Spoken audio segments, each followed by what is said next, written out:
الرحمن الرحیم۔ السلام علیکم۔ حضرت ابراہیم علیہ السلام اور 4 پرندے۔ اللہ تعالیٰ انبیاء اکرام کی خواہشات کو پورا فرماتے ہیں۔ جتنا یقین کامل ہوتا ہے اتنا ہی ایمان بڑھ جاتا ہے، مشاہدے سے معرفت میں اضافہ ہوتا ہے۔ یہ واقعات اللہ تعالیٰ کی عظمت، قدرت کی عظیم دلیلیں ہیں۔ یہ واقعات مرنے کے بعد زندہ کیے جانے کی بھی بہت بڑی دلیل ہے۔ روایت ہے کہ مفسرین نے لکھا ہے کہ سمندر کے کنارے ایک آدمی مرا ہوا پڑا تھا۔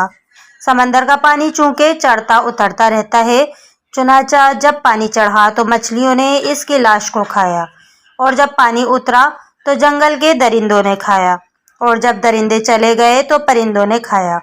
حضرت ابراہیم علیہ السلام کو شوق ہوا کہ اپنی آنکھوں سے دیکھوں کہ مردہ کس طرح زندہ کیے جاتے ہیں۔ چنانچہ آپ نے بارگاہ الہی میں عرض کیا، اے اللہ عز و جل، مجھے یقین ہے کہ تو مردوں کو زندہ فرمائے گا اور ان کے اجزاء دریا، جانور اور درندوں کے پیٹ اور پرندوں کے پوٹوں سے جمع فرمائے گا، لیکن میں یہ عجیب منظر دیکھنے کی آرزو رکھتا ہوں۔ اللہ تبارک و تعالیٰ نے فرمایا، کیا تمہیں اس پر یقین نہیں؟ اللہ تعالیٰ عالم الغیب ہے۔ حضرت ابراہیم علیہ السلام کے کمال و ایمان و یقین کا علم ہے، اس کے باوجود یہ سوال فرمانا کہ کیا تجھے یقین نہیں، اس لیے ہے کہ سامعین کو سوال کا مقصد معلوم ہو جائے اور وہ جان لے کہ یہ سوال کسی شک و شبہے کی بنا پر نہ تھا۔ چنانچہ حضرت ابراہیم علیہ السلام نے عرض کی، یقین کیوں نہیں، لیکن میں چاہتا ہوں کہ یہ چیز آنکھوں سے دیکھوں تاکہ میرا دل کو قرار آ جائے۔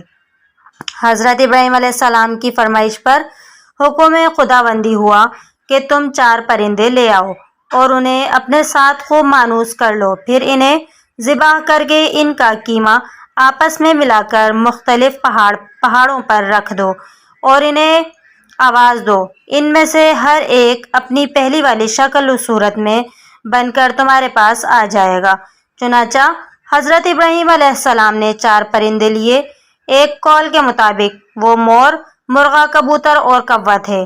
آپ نے انہیں بحکم الہی ذبح کیا، ان کے پر اکھاڑے اور کیما کر کے ان کے اجزاء ملا دیے اور اس مجموعے کے کئی حصے کر کے ایک ایک حصہ ایک ایک پہاڑ پر رکھ دیا گیا اور سب کے سر اپنے پاس محفوظ رکھے۔